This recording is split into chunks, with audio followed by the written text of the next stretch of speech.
Do you think I made it inside your house before you could rearm? See, you can't just reboot a franchise from scratch anymore. The fans won't stand for it. Something about this one just feels different. What's your favorite scary movie? I prefer animated films and musicals.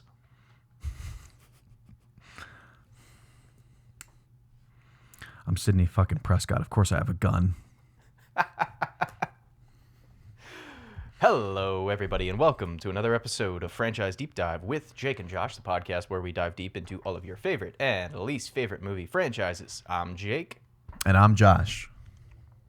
And today, the road to Scream 7 continues.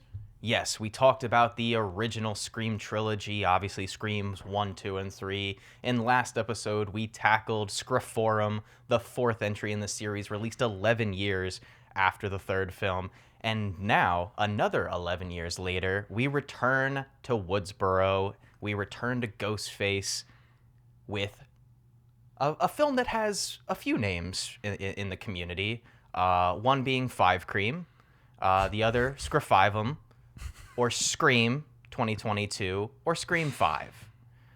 You know, call it what you will. It's got a myriad of names. But yes, we are, of course, talking about Scream 5, also just known as Scream, kind of playing into the modern trend of naming your sequel just what the original is named. Fun fact, we have 3 different movies with the name Halloween at this point in 2026. So that's fun.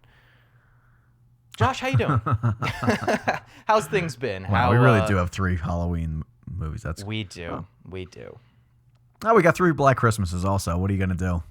3 Black Christmases, 2 different movies with the name Candyman, 2 different Nightmare on Elm Street movies, 2 My Bloody Valentines. I will say, though, I don't know if it's a criticism of yours. I think with how this film plays out and with the meta self-aware satire element of the Scream franchise, I think that maybe Scream is the only franchise that gets away with naming it just Scream. Yeah, they do play into it, so I guess. They talk about it, they address it, it's part of the plot and story. So, yeah, either way, do you have anything else, or should I just get into introducing the movie and all that fun stuff? Oh, yeah, no, I'm ready to talk about this. All right, fantastic. So we'll start off with setting the stage. A little bit of background, as we mentioned in the previous episode. Unfortunately, Wes Craven passed away in 2015. I think it was either August or September of that year. Very unfortunate. A legend in the horror genre and just in filmmaking as a whole. Very influential. Had a lot of stuff that he was able to put out that people talk about and remember. So unfortunately, he passes away. Now, he was apparently, according to him, commissioned to make a Scream 5 and 6 back in 2011 after the events of Scream 4. Now, we don't know if that got kaputzed because of his health or maybe because Scream 4 performed the worst at the box office. But either way, he does not return, obviously. Instead, we get directors Matt Bettinelli-Olpin and Tyler Gillette, who are a part of the Radio Silence creative team. You may know them. They did a segment in the first VHS film. I believe it's the final segment of that movie, not the overarching narrative that connects all of the VHS segments together, but the actual last segment. It's actually probably the second best segment in that little anthology film behind Amateur Night, which is like the first segment directed by David Bruckner. But they also did their probably most other famous film was Ready or Not with Samara Weaving, which is a very, very fun horror comedy, if you ask me. I'm not sure if you've seen it, Josh. Yeah, I remember pieces of it. I remember it being a fun time, though. Yeah. It's not great. Like, it's not like some masterful piece of horror filmmaking, but I think it's like a very easy, fun watch. And just Samara Weaving is just like a very charming actress. And stay tuned for Scream 6 because we might get a glimpse of her. But either way, yes, that is the sort of directing duo. The film had a budget of, I believe it was $24 million. Yes, $24 million budget and a box office of $138.9 million. Rotten Tomato score of 76%. So all around a much more successful entry in the Scream franchise. Then Scream 4, it has a better Rotten Tomatoes score, I believe. I forget the score for 4, but obviously better box office results, and that's great. We love to see Scream succeed, and I think it really has to do with like the climate of horror at the time. Like, I think we talked about it loosely with Scream 4, but when that film was coming out, the whole sort of remake, reboot angle had kind of died out after a really bad slew of like mid to late 2000s horror remakes. The whole idea of like a killer in a mask wasn't really popular at that point. It was more sort of supernatural and paranormal focused. You had like Paranormal Activity, you had the Conjuring movies starting to come out, Insidious and all of that stuff. Whereas I think Scream 5 definitely comes out at a time when, you know, you had the Halloween remake, which was pretty successful, at least the 2018 version, and, you know, Candyman, which was also doing well, and all of that stuff. So I think it benefited from being a part of a climate that was more open to another Scream movie, and not necessarily that it's a much better film than Scream 4 as like a movie. But we can get into all of that.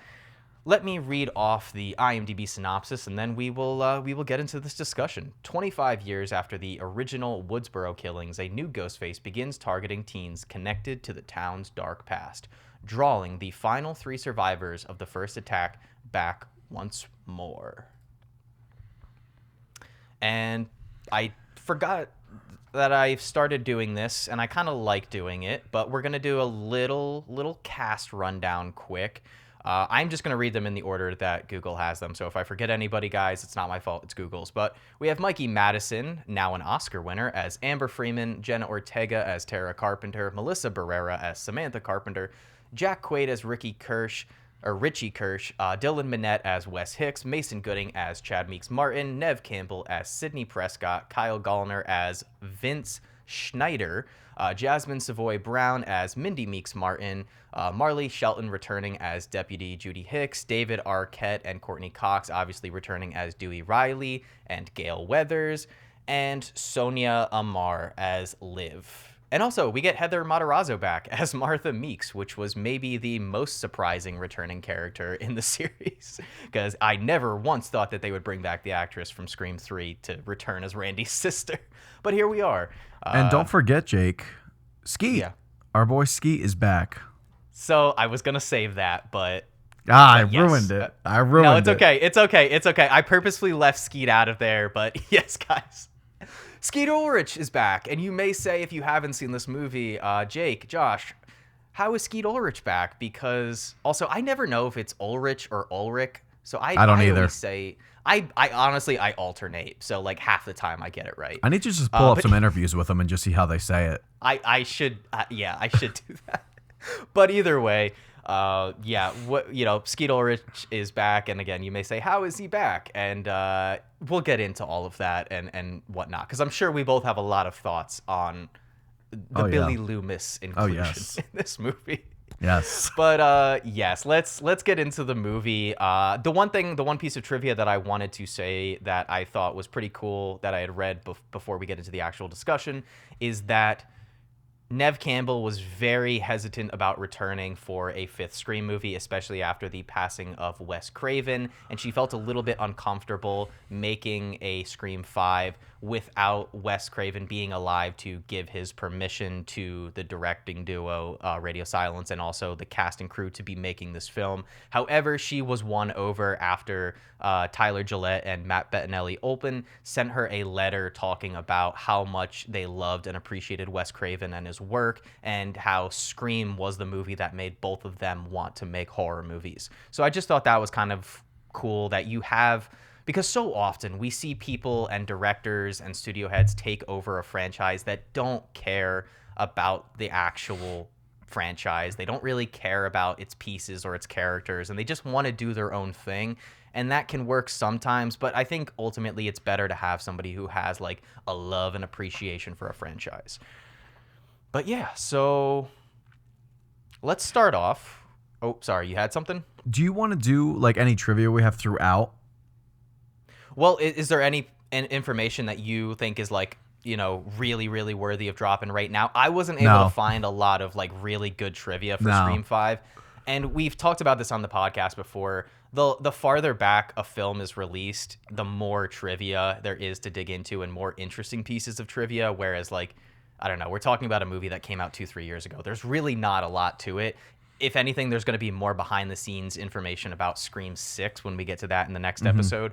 But yeah, so we can like sprinkle any pieces of trivia that we read throughout because nothing really stands out. Like maybe if we're discussing an element of the film and we remember like a part of the trivia that like coincides with it. But yeah, so let's start off the discussion. Obviously, we've been making an effort to talk about these films more chronologically. I think we're tightening it up a little bit. We're getting a little bit better every episode. So let us know in the comments if you've checked out the last few, if you like the new format, if you just prefer to, for us to go back to talking about it in any way that we want. But I kind of like the chronological stuff. So with that in mind, let's kick off the film with the opening scene, a staple of this franchise, which is the opening of the movie. In each one, they really try to have something new, something fresh, something exciting. And I think they kind of nail it with this opening scene. You have young Jenna Ortega in her house alone. She gets the phone call from Ghostface. And might I add, maybe the most normal sounding Ghostface ever. Yeah. Like in the first one, when he first makes the first call to Drew Barrymore, he's a little more coy and a little less like the Ghostface voice that we'd know. But in this one, he sounds like genuinely like just like a normal guy on the phone at first. I kind of thought it like, did you think it was just a normal guy? No, because I know Roger Jackson's voice enough to like hear that inkling of Ghostface in it. But like I thought they were just trying to like throw you off with like the first phone call be just some normal guy. Yeah. And then I don't know. But it gets a little bit more like sinister. a little bit. Yeah. Yeah, so either way, we know it's about to happen, but the key element of this whole opening scene that kind of moves the plot forward, off the bat, they're already kind of telling you that there is two killers because Jenna Ortega is texting her friend Tara at the time. Not Tara, Amber. She's texting. Tara is who Jenna Ortega is playing. Sorry. Tara is texting Amber, her friend, when the phone responds back that she should answer it. And then they send her a video outside of Amber's window. So like Ghostface is watching Amber while this phone call is taking place. So you already know off the bat that there's going to be two killers, which is an interesting setup. And then you get maybe the most brutal opening attack scene since the original. If I don't want to go out too much on a limb, but this is a pretty brutal attack scene of Jenna Ortega. This is in this film, and this will continue throughout the rest of this movie. This is by far and away the most brutal the stabbing and killing has been in this series. Oh, the stomp is crazy. The leg stomp is She gets stabbed through the fucking hand too, like right off the bat. It is. I don't know about you. I wanted to ask your thoughts on it, but I think it's a really excellent opening scene and probably my favorite since the original. Oh, you do like this more than 4. Yeah, because with this one, I think there's less to criticize than 4. I love 4 personally, but it's one where I can totally see why someone hates the whole like double fake out thing. And also it kind of addresses our problem that we had where the stabbing isn't exactly that brutal in 4. It is at times, but in the opening scene, it's not the craziest. Honestly, the most visceral thing that happens in the opening of 4 is probably when he closes the garage door on the Amy Teagarden character, and it like you hear the crunch when it hits her back. That's probably the most like fucked up part to me. But yeah, I love this opening scene. It's brutal, because it's vicious. Yes. Because in the episode before, I think I was talking about like what I liked about or what I wish happened for, and I think they kind of did it in this one where these movies kind of like tackle very similar themes with like the remakes, requels kind of thing. So I think both are kind of like excused if they were to go this route, which I feel like some people don't like that it feels very similar to the original. I do like it. I think it almost gives you like, you're in your 5th movie. It gives you like a repurposed version of the first one. And I like that their conversation kind of goes on to like a nice amount of time where it's like it's very gradual in how it like elevates. I think the conversations are good. Yes. I was going to say, I'm glad you said the word elevate, but continue. But that is one thing that does kind of. I wish I got more of that throughout the movie, which we'll talk about as we go along. But I like that they're bringing up those topics because 2011, that wasn't really a thing. So there's like an 11-year gap here of like where horror movies like had like another like resurgence in the 2010s. So I was like, oh yeah, they're bringing up like a very relevant topic in the horror community. So I thought that was nice, and I do like that there was like a little fake out there of like this opening girl surviving the attack. I think that was a nice little twist that they added to it. So there are things that they do kind of adjust. It's not just ripping off the first one, but I like that contained opening sometimes. And I think this really moves at like a nice pace, and I think it's engaging enough and feels still kind of fresh. I'm wondering, do you think? Because some people say that this Ghostface is kind of weak, and one of the cases is that she survives. But do you think that that Ghostface kind of like left her to survive purposely? Yeah, 100%. They I don't want to jump too far. They say it in the movie. Do that? Did I miss something? Yeah. No, it's like during the final act, like when the whole reveal is going down. Okay. They say that they attacked her and left her alive to draw Tara or Sam. Just not paying attention. I'm just not paying attention. No, it's weird though. I've seen this movie, Josh. I've seen this movie like six times. It's not. Oh yeah, this is my only my second time fully watching it.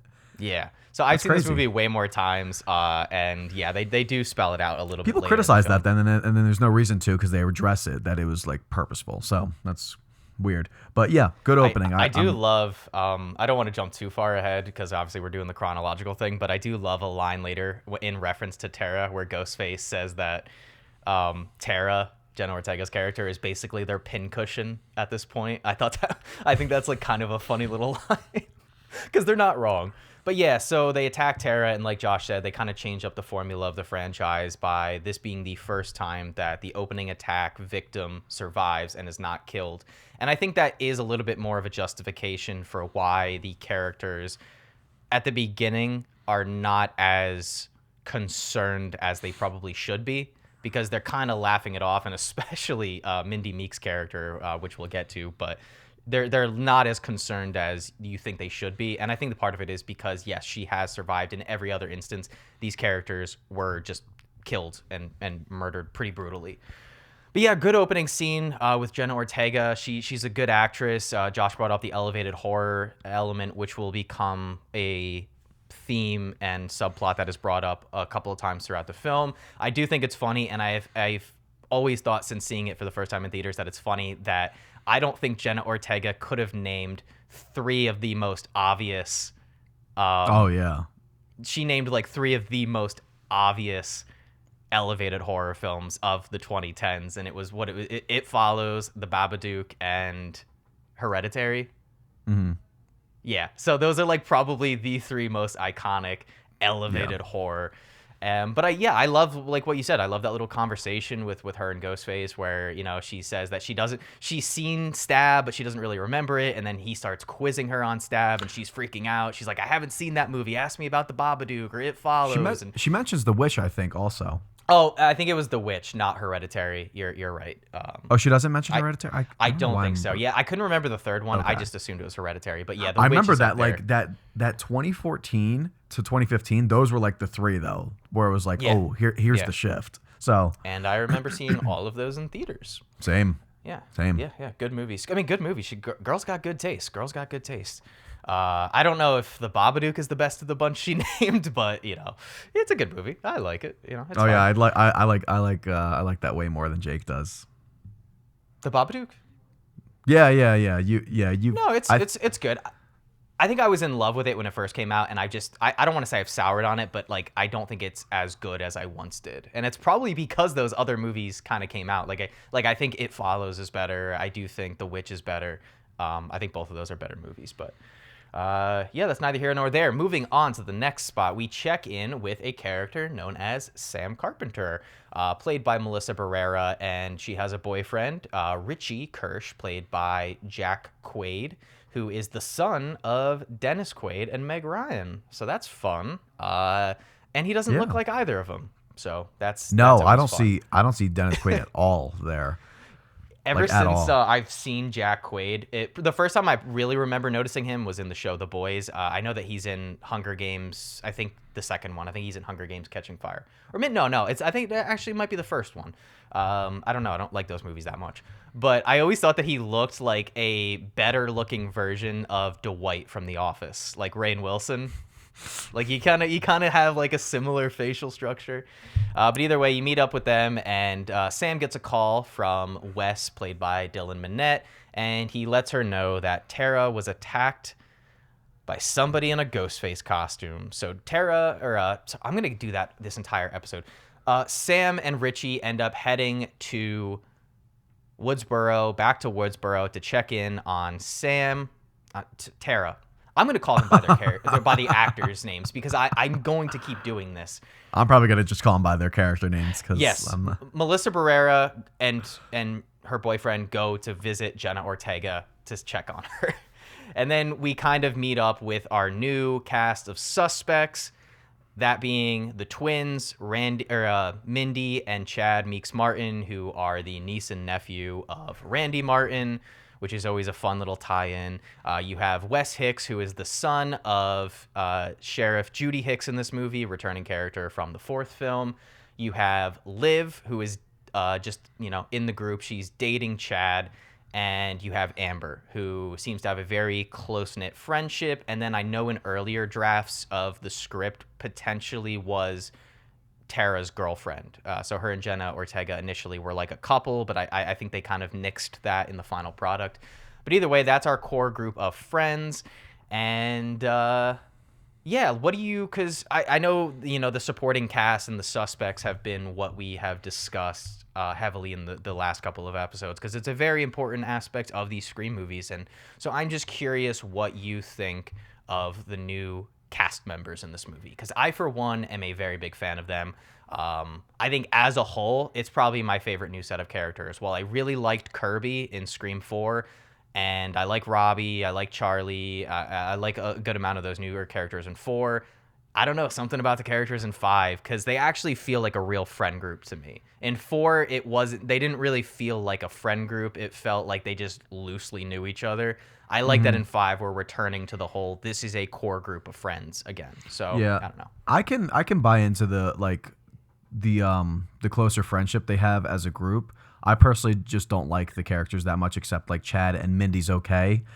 Everyone else is kind of like, I don't know. I feel like forgettable. I'm not really engaged with them. I was kind of like excited for, not excited, but like I like Dylan Minnette is pretty good, but like he kind of feels a little like, I don't know, maybe because he's the only one I knew. I guess like I was familiar with him, but like I don't really care for anyone, and I don't like Sam. I just don't care for Sam. I think she's pretty weak.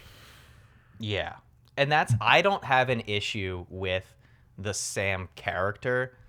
I will say I think Melissa Barrera in this film is particularly weak.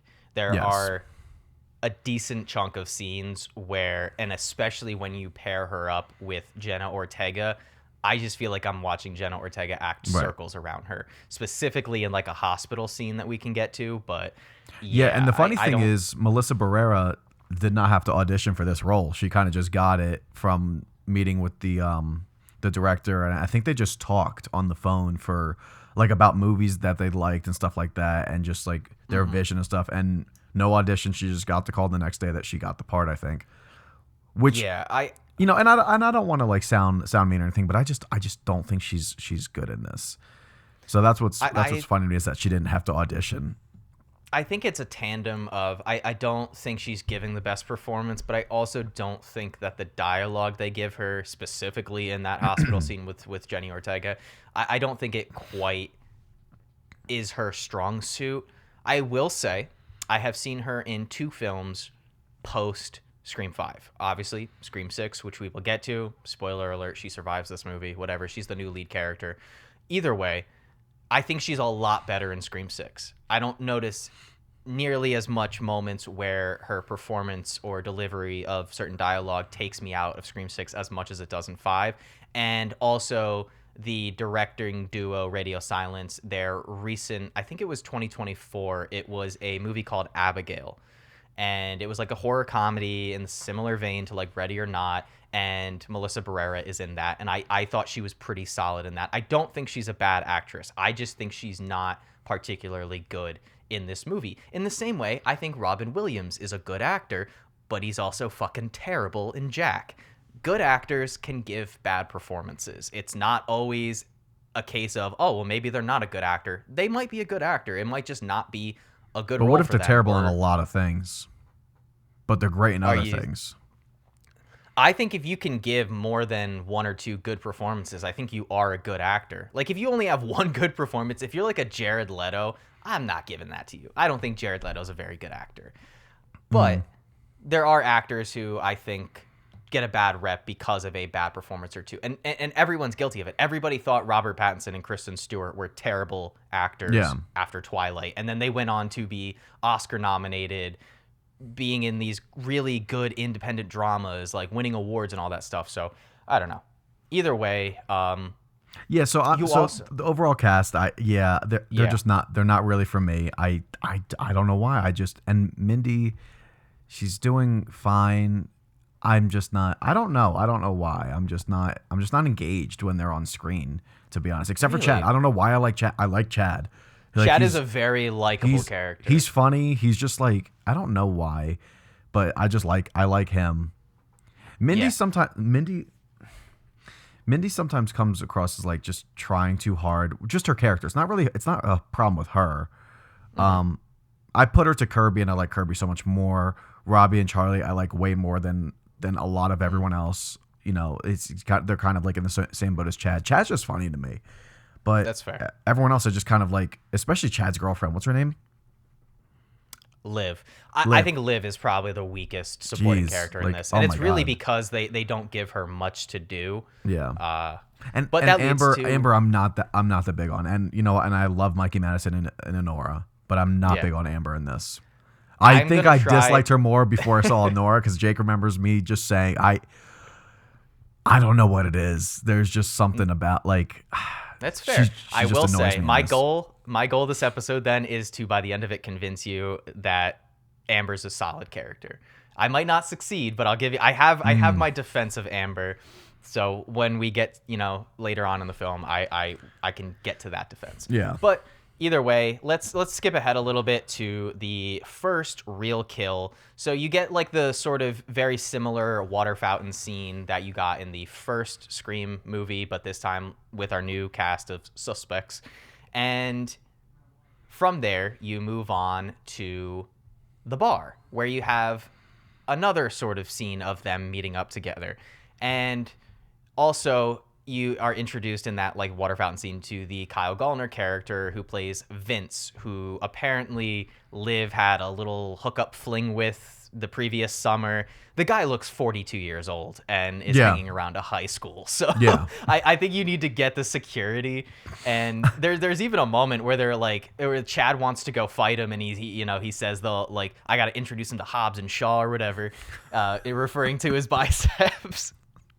Yeah, like that's a good line. That's just a good line. It is. That's a funny line. He's funny, and that whole scene he's trying to get Liv to accept his "Find My Friends" request so he can track her and everything.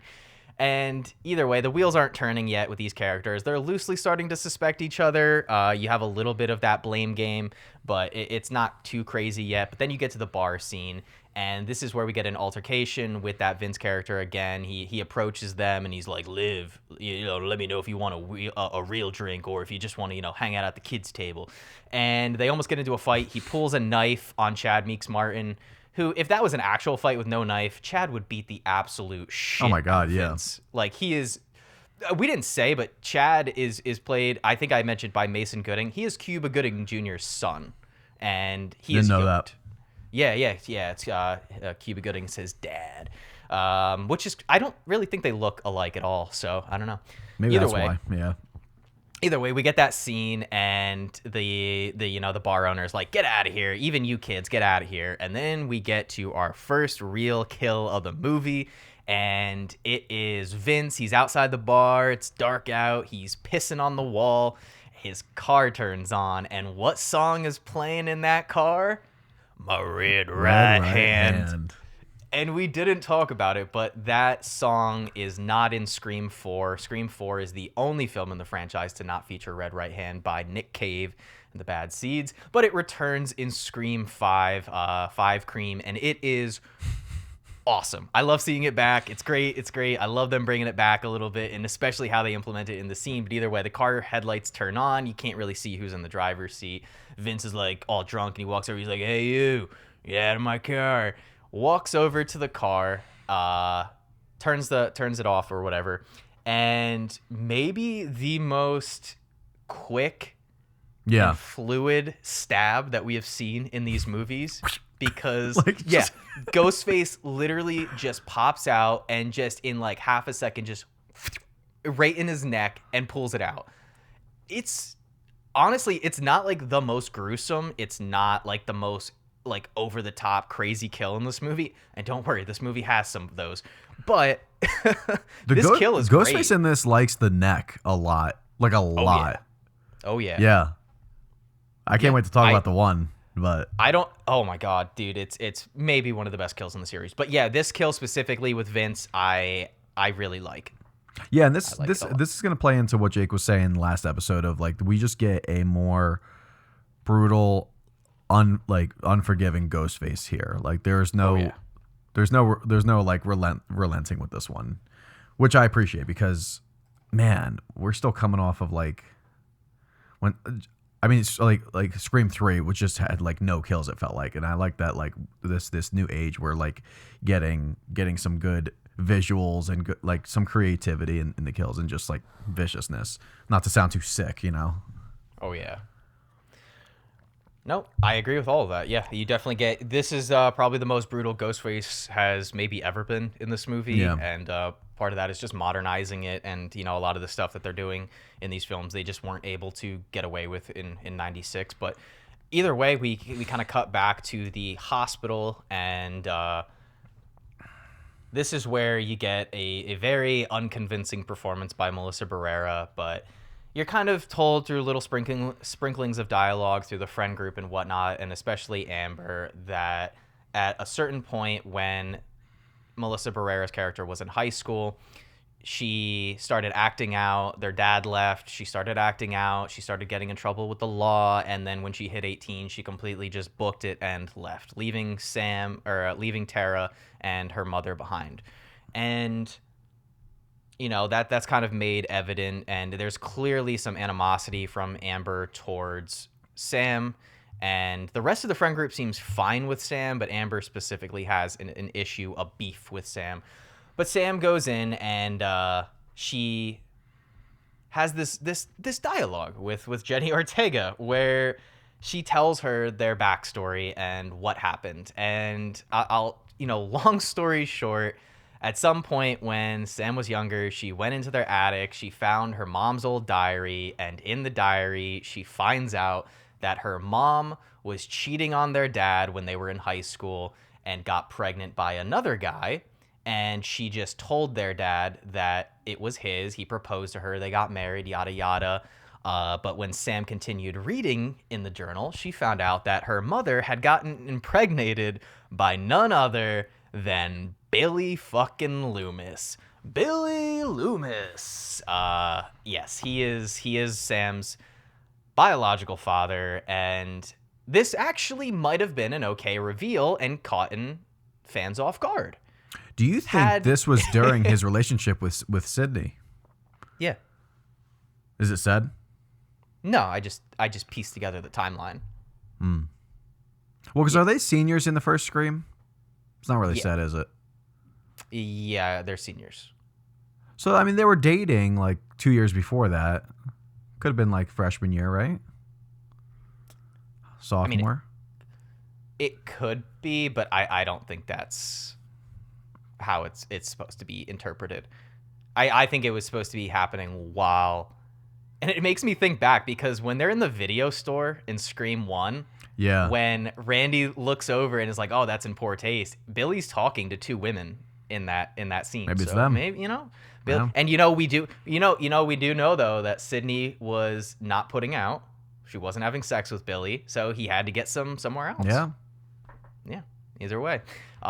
So Billy is Sam's father, and she tells this to Jenna Ortega. Jenna Ortega freaks out, gets really pissed at Sam, and tells her to get the fuck out. And it's this specific scene where I think Melissa Barrera's acting chops are not great. It's just a very...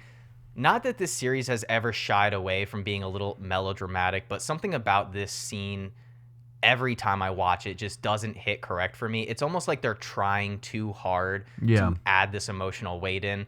And kind of going back to what I was just about to say beforehand was it actually might have been a decent reveal that Billy Loomis is Sam's original father if we hadn't seen 2 or 3 scenes of Sam having visions of Ghost Billy. God. So that addresses what Josh was talking about early on in the film, is that we do get Skeet Ulrich back in this film as Billy Loomis, but they are visions. He's not alive. He's just, because we did see him get shot in the head. It is ghost visions from Sam. But either way, they get attacked. Right after this, they get attacked. Sam gets a call from Ghostface. I think she's in like a cafeteria area. She's like, well, why don't you just come after me then? And Ghostface is like, okay. And pops out from behind the door, attacks her. And I don't know why. I'm having like a hard time remembering this attack scene. Does anything significant happen, or is there just an attack? No, I think it's just an attack. I remember she like has the chair like blocking him off, and then I think she just like somehow, I don't remember how she gets away.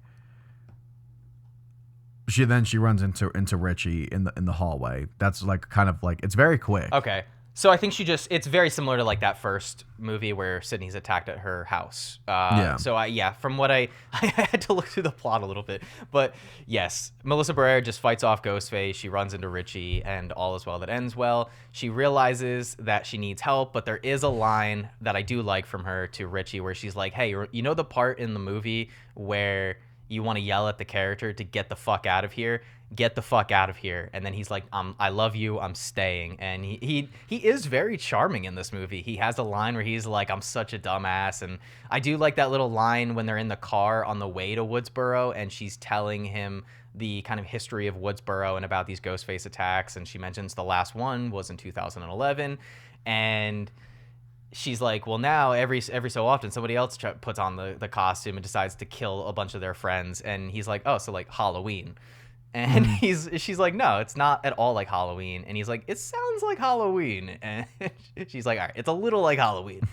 So that's funny. But yeah, then this is when we get the moment where they're like, we need an expert. And Sam and Richie go to seek out Dewey Riley. Yes, Dewey is back. David Arquette is back as Dewey, looking extremely rough, looking as if he hasn't showered in quite some time. Disgusting. I love it. A little bit of scruff, He's really good in this. I think he is maybe the best he's ever been from like an acting point of view. And that's why I'm kind of upset also, which we'll get into as the scenes progress. So, so either way, they go to seek out his help. Originally, he doesn't want to talk to them at all, and he has a good little exchange with Sam where he's like, give me one good reason why I should talk to you. And she goes, I'm Billy Loomis's daughter. And he opens the door, and in the most just like blunt way, he's like, that's a terrible reason for me to talk to you. But they have this conversation with Dewey. He's telling them like the rules of surviving one of these kinds of movies, and is like, nope, I'm not helping you. Goodbye. Kicks them out. And then we see that he's watching Gail on some morning talk show. It's obviously very clear from his situation. And I think there's even a line from Richie talking about their relationship. But Gail and Dewey have been divorced at this point for a decent amount of time. Dewey is no longer a part of the police force. And we'll find out a little bit later that it's not like he retired quietly and in a proud way. He was kind of asked to retire. So that's a little bit sad, Dewey's really in the shit in this. Dude, he's movie. Going through it, yeah. They really hammered it in on him. But yeah, so anyway, Sam Richie, they head to the Meeks house. They ask all of the friend group to meet them there after Dewey points out that, like, usually the person who's attacked is, and the victims, they're usually a part of a large friend group that the killer is in. And they're like, yeah, my sister does have a large friend group. So they go to the Meeks house, and this is where we get our first real suspect scene. There are those two scenes earlier, the one at the water fountain and the one at the bar, where these characters, the wheels are starting to turn, and they're starting to kind of, look at each other with side eyes. But this is the first scene where they're really accusing each other. And this is probably the first time in a Scream movie where the characters really, really accuse each other. I can't remember another Scream movie where the characters are so forthright with being like, well, what if you're the killer? Oh, you have a good motive. Hey, you could be the killer. But that's where it's this like whole a group, scene. Because like they do that in Scream too, with like Randy and Dewey. Yes, but this is the first time where all the characters are like together, and I can't go without talking about one of my favorite exchanges in the movie. But Dewey arrives, and actually there's two great lines in this scene, but the first is before they even enter the house, and Dewey shows up, and Richie has a line where he's like, just because that guy showered doesn't mean he should own a gun. Which is a great little line. And then also when he first arrives in the house, him and Martha Meeks have like a little moment, and she's like, Dewey, you look, and then just stops and cuts herself off. Because, man. And this is after Dewey showered, and he still looks like shit, so. But yeah, I really like this scene. We haven't really broken down too many of the scenes, but I really wanted to get to this scene because I like this. I know that, and I get it. If you're not super big on these characters, I get that this scene may not work, but it's to me, fun. I enjoy it. It's fun. Yeah. Like I'm engaged with it. I'm wondering if like because Mindy just goes on this whole requel explanation. I love like, that part. Yeah. Is it? Well, I don't know how much I should say because I don't want to like jump ahead. But like, does it feel too much like she's like she knows, like she's just guessing the motives here too closely? No. No? I don't think so. Because like I don't think so because like she doesn't... Randy is knowledgeable with horror movies, and so is Mindy. But like Randy, he's not like divulging motives. He's just kind of like scripting out like what are like the tropes of a horror movie. I don't think it happens in like a Scream movie where it's like people are legit like telling you what the motives turn out to be in this. And I feel like that's like it's almost like too on the nose. Yeah, or just I can see that. It doesn't bother me because, I mean, how that kind of monologue starts is just Mindy going through like the rules of a requel, which I love bringing that into this universe because, because a requel is very different from like a remake. And I think Scream 4 is going the remake angle, but obviously it's like taking place in the world of these characters. So you can't have like a true remake. But the whole idea of 4 is like the rules of a remake and the rules of like the new generation of horror. Whereas I love this approach to the requel rules where she's talking about like you need the legacy characters, and also it always goes back to the past, and it's just like highlighting what I brought up at the beginning of this episode, which is like this is after we had gotten, and she even mentions these movies, Halloween, Candyman, yada yada. She even talks about how Black Christmas, fans won't accept a remake these days. You can't just start from scratch anymore. You have to make almost like a reboot that ties in to the original. And I just love bringing all of those elements in.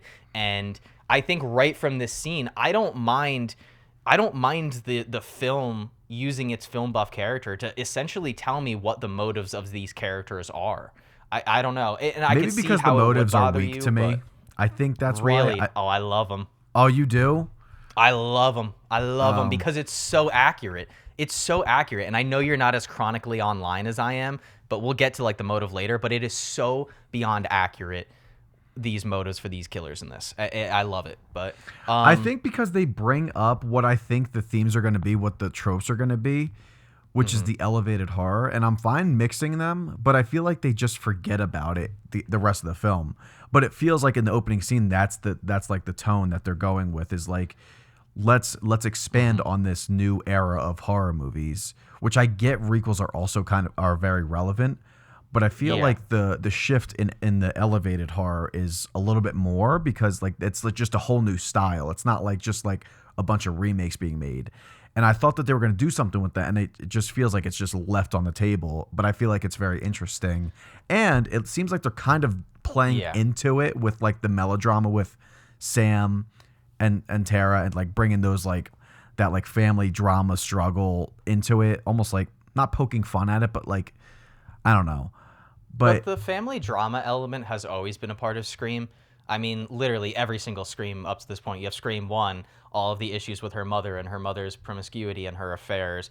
Billy's, issues with her mom. The second one, you have a vengeful mother. The third one, you have a vengeful half-brother. The fourth one, it's her niece who just wants fame. Like, I think they've always kind of dealt with, like, the family drama and the melodrama. Yeah, But what I think don't about know. this film that I love is that in this scene, too, like, they're talking about the rules of a requel, and they're talking about Stab and the most recent Stab movie, Stab 8. And there's like they even show you a shot from the movie, and like Ghostface has like a flamethrower. yeah, it feels like Halloween Kills, or like it feels like a Friday 13th, like when they get to like a 10th sequel. Yeah. Like it's Yeah, and that's why like I don't mind, like, because in that scene, I in like that the requel monologue, stuff. I do like that stuff. It's not like I don't like it.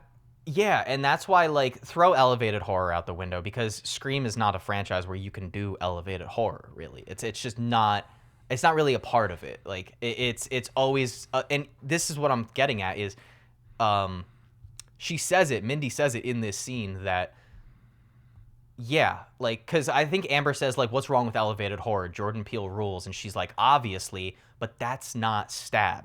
Stab is a meta whodunit. And that's Scream. They're essentially telling you straight to your face that this is what this franchise is. This is what it's about. It's a meta whodunit. It's a meta self-aware slasher. And I don't mind the movie addressing us as the audience that way. And I think a lot of people who have, I don't want to attack the Scream community too much, but like this movie is kind of making fun of all of you, because a lot of the reasons that people who don't like 5 like try to justify why they don't like 5 are exactly the type of fans that this movie is making fun of. And I think that's brilliant. Like, I'm not saying this is a brilliant masterpiece movie, but that little inkling, that little idea, I think is pretty genius. But either way, I feel like we've spent a lot of time on this whole scene, but it is an important scene. Do you want to move on to what we got next? Yeah. What is the next? Are we at the hospital? Like going towards that part? Well, let's I got it all mapped out here. So, quick little thing though. Before the scene ends, Mindy makes a point that they're trying to figure out who, and the scene ends basically because they're like, oh, Mindy's like, I guess we all know who the killer is. It really adds up. It's you, Sam. And Sam gets mad and like says, fuck you guys, and like leaves. But in this, right before that, Wes has a moment where he's like, guys, my mom is a character in one of those movies. And Mindy says, nobody cares about the inferior sequels. You're fine. And cut to the next scene, baby. Oh, yeah. What we have is Judy Hicks, again, she is the sheriff now, and her son. She is ordering sushi. She says, hey, he gets back from a run, and he's like, hey, I'm going to go shower. She's like, hey, I'm going to get sushi. I'll be back in like 10 minutes or whatever. And so you get this kind of like dual editing, which I absolutely love. And you have Judy Hicks, as she's heading to go pick up the sushi, she gets the call from Ghostface, and Ghostface is like, essentially, hey, I'm going to kill your baby boy. This is also the scene where my opening quote is from, where she's asked what her favorite scary movie is, and in a very Judy Hicks fashion says, I prefer animated movies and musicals, which is just so her character, and I love that little attention to detail. But she books it back to the house. She's like, and I love Marley Shelton's acting in this scene, because there's a lot of just good facial acting. Like, you can sense the fear and anxiety on her face as she is flooring it, trying to make it back. She knows that Ghostface is there and not fucking around because her son said he was going to go take a shower, and she's like, well, how do I even know you're near my son? And she says he something like, Ghostface is like, you ever hear of Psycho, or you ever watch Psycho? And then you hear the shower over the phone, and so the tension is building, it's rising. She finally gets to the house. She's running up to the front door. Before she gets there, Ghostface pops out right in the goddamn gut, outside, broad daylight. And I think this is the first time, a lot of firsts in this movie, and that's part of what makes me enjoy it so much. First time I think we've ever seen Ghostface kill someone in broad daylight. You can't even include Randy, because Randy was pulled into a van. Like, yes, he was yanked out in the middle of the daylight, but to me, from what I can remember, this is the only kill in broad daylight, and I think it's fucking awesome. Not sure if you agree with that, but I do like the scene. I almost wish that there was a little, like, it's kind of built like Wes is gonna see this, or at least find her body, I guess. Yeah. And I kind of I wish that happened. I don't know. I guess I think it's a great subversion, because exactly, they make you think that it's going to play out a different way. They almost build it up like Wes is going to got first. And then, but she gets there. And I just love seeing Ghostface attack her in broad daylight. I think it's just such a, I don't give a fuck kind of scene. But I get the complaint. I feel like something this movie does lack with Ghostface is, I don't think we get any tense chase scenes here. And I wish we did. I feel like it all just I feel like a lot of stuff just happens very quickly. And it does, there's some build up in the house after Judy gets killed, but you see Ghostface very quickly, and he kind of just kills you very quickly. There's no I don't know. I feel like all the screams have some kind of chase scene, hiding scene, and I wish we got that at some point in this. I feel like that doesn't happen at all. So I feel like I do like the kills. I wish there was a little bit more fun with the just the chase element of Ghostface. You know, that's a totally valid criticism. There's really not a core chase scene in this movie.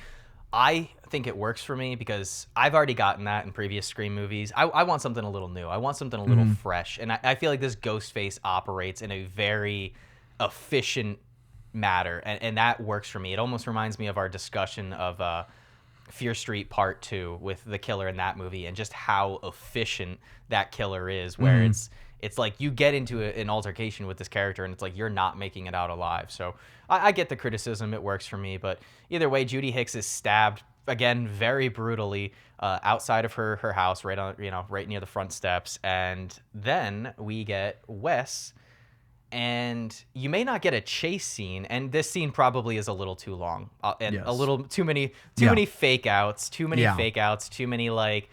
using sound and using music as a jump scare. But Wes is kind of making his way throughout the house after his shower. He's setting, the silverware out and the plates out for the sushi that his mom is supposed to be bringing, getting ready for things. But I do love how effectively quiet a good portion of this scene is, and how they use the space of the house and how it's shot. It just goes on for a little too long. But Wes notices the doors opened and gets attacked by Ghostface in maybe one of the grossest kills that you will see in this franchise. It's so slow. It's so and it's sometimes hard with these Scream movies because obviously they're not casting people who look like teenagers. Like Dylan Minnette looks 27 years old in this. However, you think he does? It's still, I think he. I feel like he has such a young looking face. Whereas the other guy, the bar guy, is old as hell. the bar guy's 40. Chad kind of looks old. Chad looks pretty old, I think. Because Chad has tattoos and the fucking body of a NFL player. The dude is just Jenna I've never definitely seen looks a yoked high young. School player. Jenna looks like 15. It's crazy. She just has a very young look. Yeah, Jenna Amber, has a very young face. I think Amber looks pretty young. And I thought Wes kind of just has that boyish look. Well, then it must maybe worked a little better for you then. But my point was when you keep in mind that these are high schoolers. Like, seeing a high schooler die in this gruesome of a fashion, it's very effective, as this is again, I keep highlighting, this is the first time in the series that we see a knife enter and exit as he gets into an altercation with this Ghostface. Like, just goes in this. Yeah. Like, you just see goes, you see the in and out. Yes, the knife it enters like the front corner of his throat and just pierces it and then comes out the other side. It's all in like one shot. It's not done with like a bunch of cuts to like hide bad special effects. It looks really good, and in my opinion, best kill of the movie. Probably my favorite kill. I do really like Olivia's kill in 4, and I'm very curious to see, like, you know, maybe we'll do like a kills ranking, like a top 5 kills when we get to the bonus episode after Scream 6. But this is going to be in that top 5 because Wes's kill, I just think it's so, I'm going to say it's so beautifully disgusting. And I just love every second of it. Again, the scene is too long. It plays out too long. A little too many like fake jump scares. But other than that, the execution, no pun intended there, but the execution of the kill is just excellent, if you ask me. Yeah, no, I do like that kill a lot. I do want to, like, when we get to like the next bigger scene, there's a kill there that I like the kill, but I don't like everything about the kill. You just don't like who does it. And how it happens. I just it bothers me so much. Well, I finally, the thing that I've been trying to talk about for like 4 Scream episodes, I can finally talk about in this one when we get there. But yes, so obviously police arrive on the scene. Melissa Barrera just happens to be driving by at the appropriate time, I guess. She sees all of the ambulances and cops outside of Judy Hicks' house and stops. She realizes that the guard, the police officer who was supposed to be watching her sister, has left her sister, and her and Dewey decide to head to the hospital, but not before we get a scene of Dewey and Gail having an interaction with each other. And it's actually surprisingly like tender and emotional for me. Like, I don't know if it's just because like I know real world, like they actually were married and got divorced, so this scene is probably like really hard to film for them, but it's a very emotional scene between Dewey and Gail, and you kind of get information on what happened, and she got this big gig in New York, and apparently Dewey tried to make it work with her, but then like kind of shitty, he apparently left in the middle of the night, and didn't tell her. I don't know if you know how much like what they were going through in their actual life. But I think Lauren was telling me a lot of it stemmed from like her success, more so with like friends and stuff like that. And I don't know if it like stemmed from like just jealousy or stuff like that, but like their issues I think were like kind of like centered on that, which this kind of like plays into.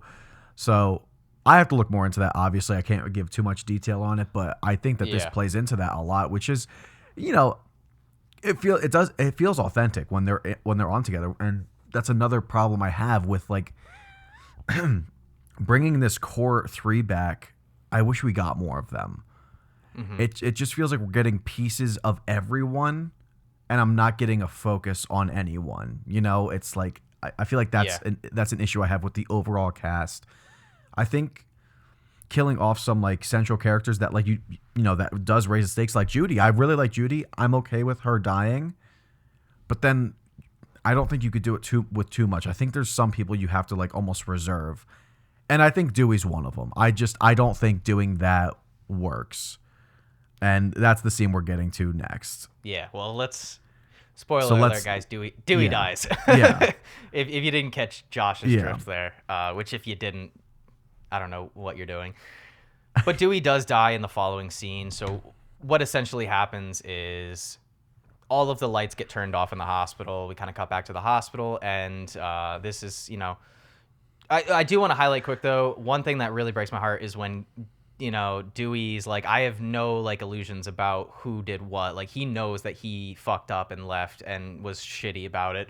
And Gail is like, if you would have said that, it would have mattered back then. Sucks. And that hurts. That hurts. Sucks. But either way, and especially when you realize this is their last interaction together, it really does suck even more. But So we get to the hospital, and all the lights have been shut off, and Jenna Ortega is attacked by Ghostface. And there is, like, something weirdly painful about watching Tara as she's trying to wheel her way out of the hospital room, and her hand is, like, bleeding because it's you know, she got stabbed in the hand and everything, so the bandage starts, like, coming off. She starts, like, bleeding. It's clearly, like, an insane amount of pain for her.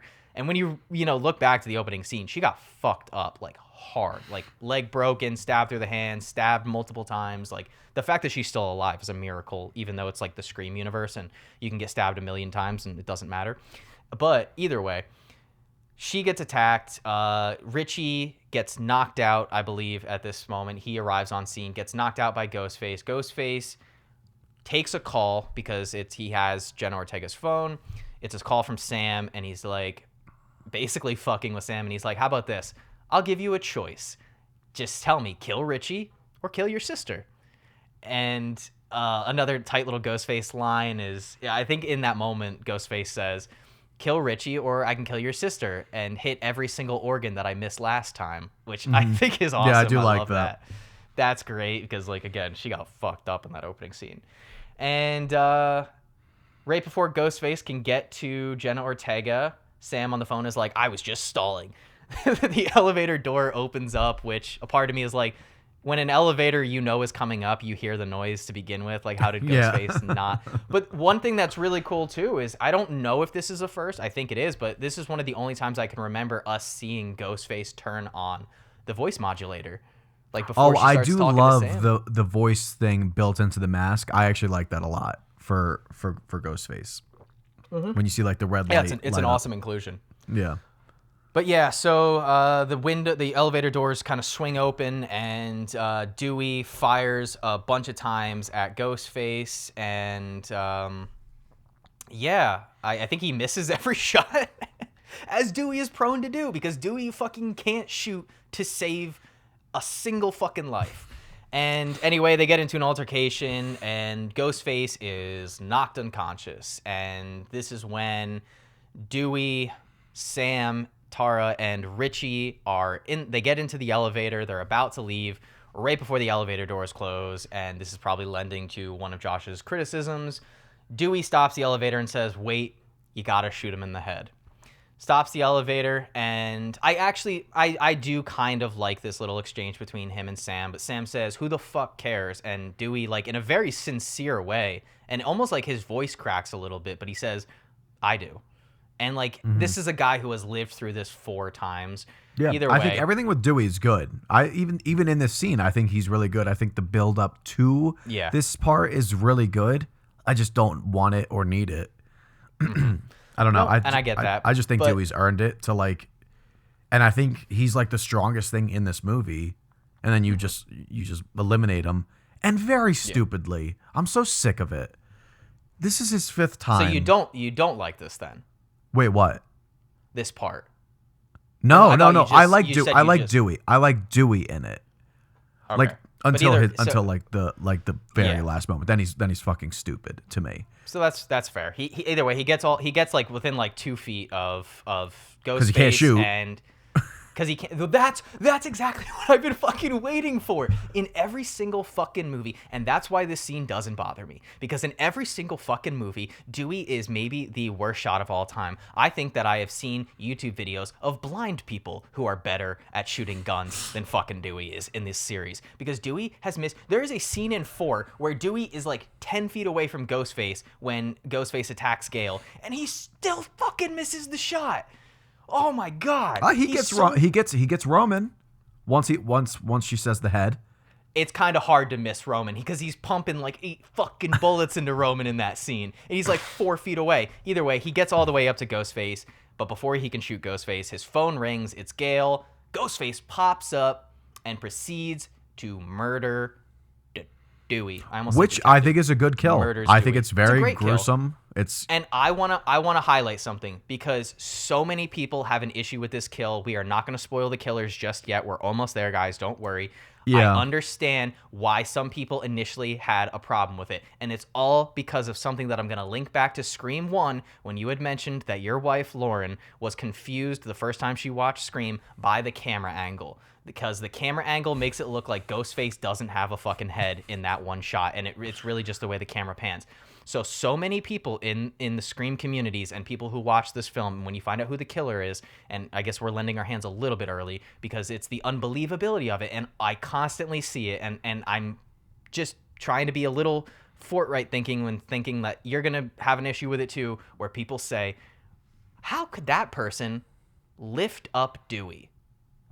They don't lift him up.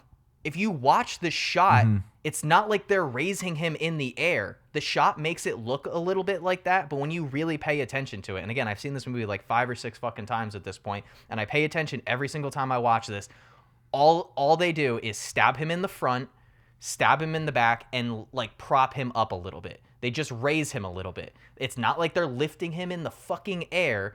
So I don't know why so many people have an issue with this scene. I went on a rant, but... Yeah, I bet you were waiting for me to bring that up too. Because so many people do, and I made sure it is to framed rewatch like the he's scene. lifted. I think at this point I don't give a shit.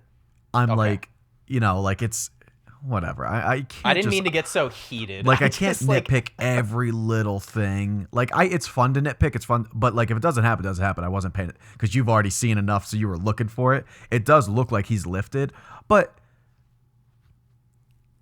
It's not like he's like so heavy. Like he's heavy, yeah, and I guess it's dead weight, so it is hard. But like, the knife is moving up him. It's not like he's like just lifted. It's like So I think it's an awesome kill too. I do like. Stab. I like the line. I do like the "it's an honor." That's awesome. I do like that part, but I just don't like that we lose him. And that's not even like a like it's like you have to just buy into like these people are gonna.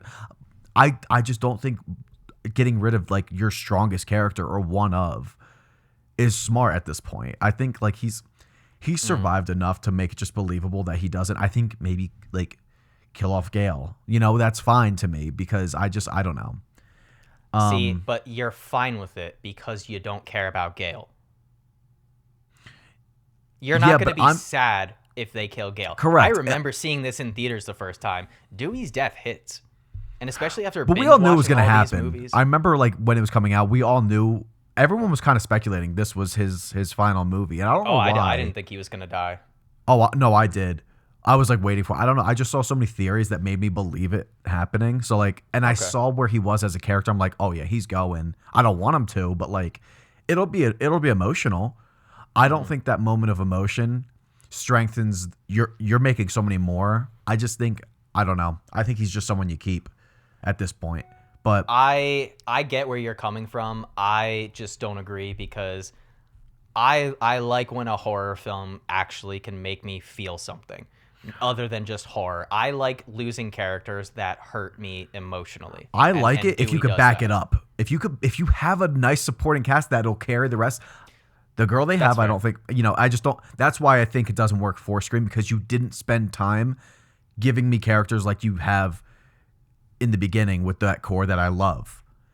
I'm just not getting it here. I like Jenna, but she's not even the main girl. Like, do you think that, like, I'm not saying you are, is there any part of you that's blinded a little bit by nostalgia? Like I definitely see. Yes, and that's why I don't want to even, because I know people that are like, just like, I don't want him to die because I love him. I don't want, and I get that. I get it sounds like that. No, I meant in terms of like not liking the new cast compared to the original. Possibly. Okay. But like but no, because I like Kirby. I like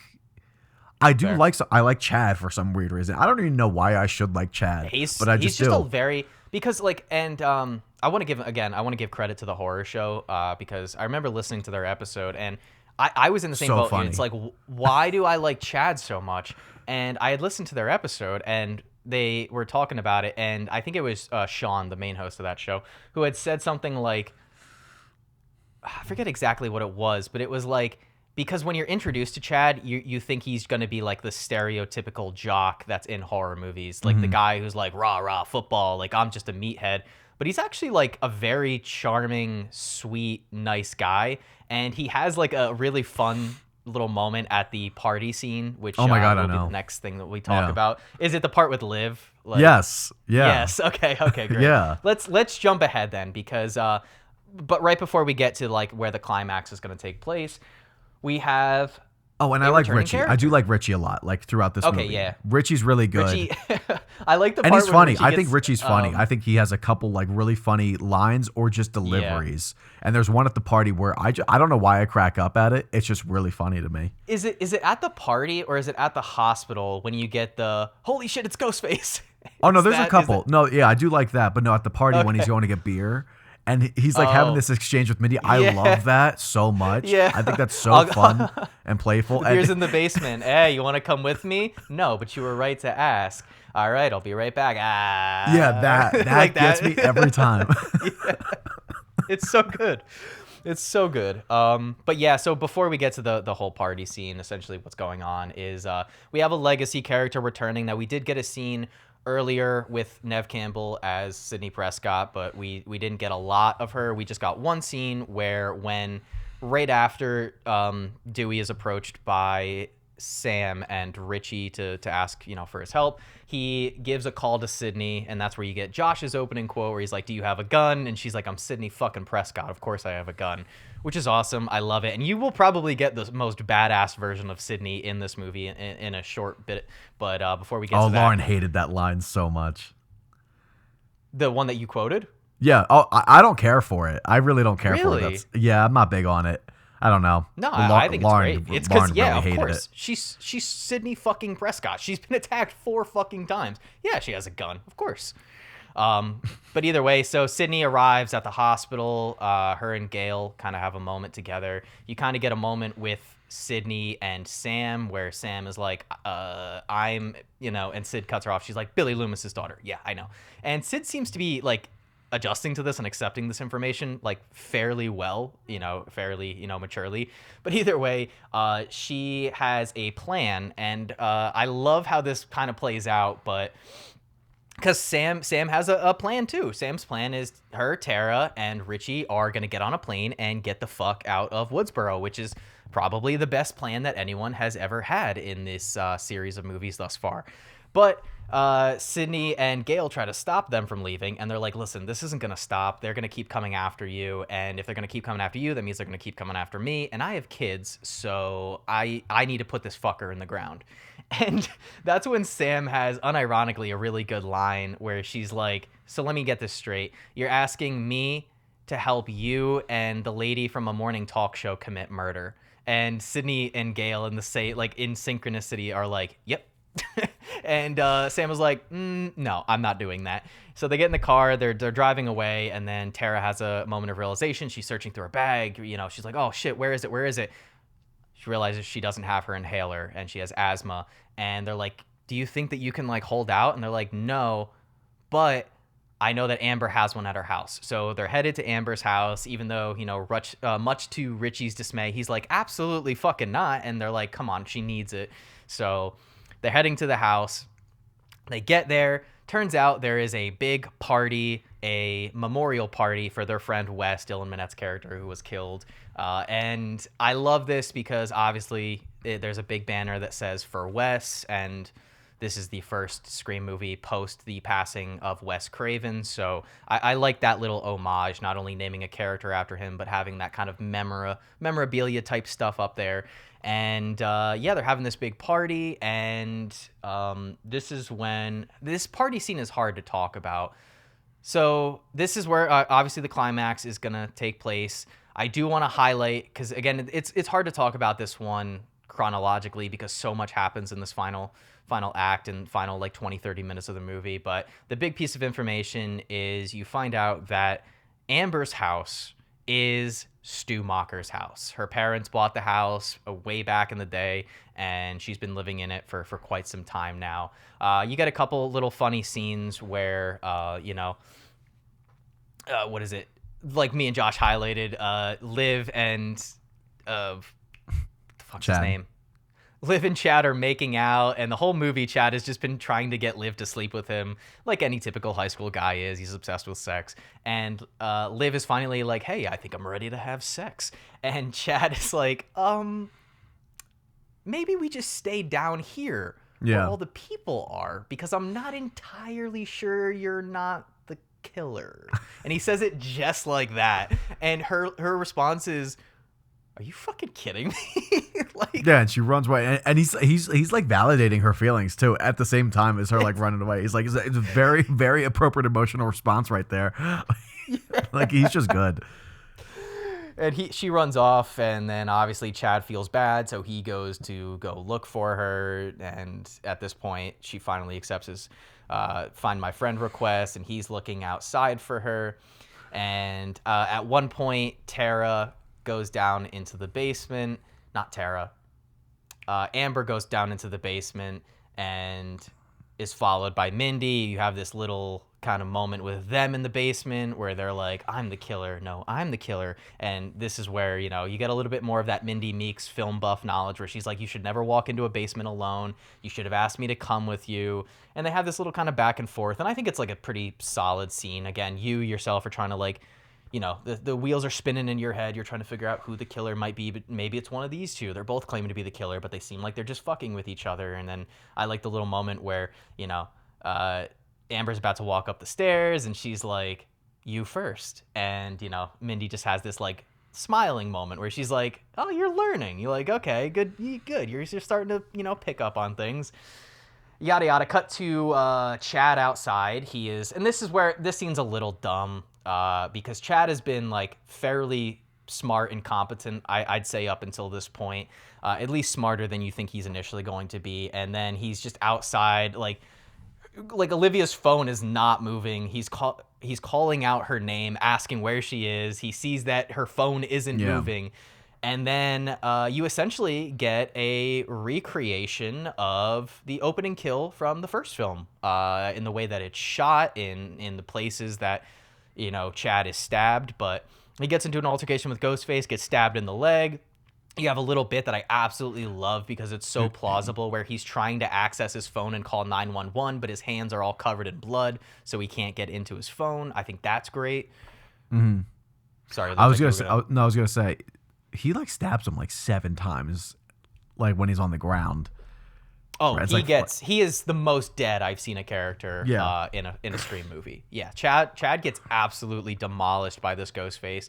But the part that I really love is the kind of homage to the original with Casey Becker when she starts booking it, making a run for it, and Ghostface pops out and runs after him. Mm-hmm. Chad has a similar moment. And he kind of busts. He moves around this shed and he makes it. He books it. He kind of makes like a beeline for it. Ghostface busts out of the front doors of the shed. Obvious kind of like homage to how Casey Becker was chased down and stabbed. But Ghostface, gets behind him, stabs him multiple times, and he's being stabbed just as the car is arriving with Tara, Sam, Richie. Do they not see this? Because the headlights are on them.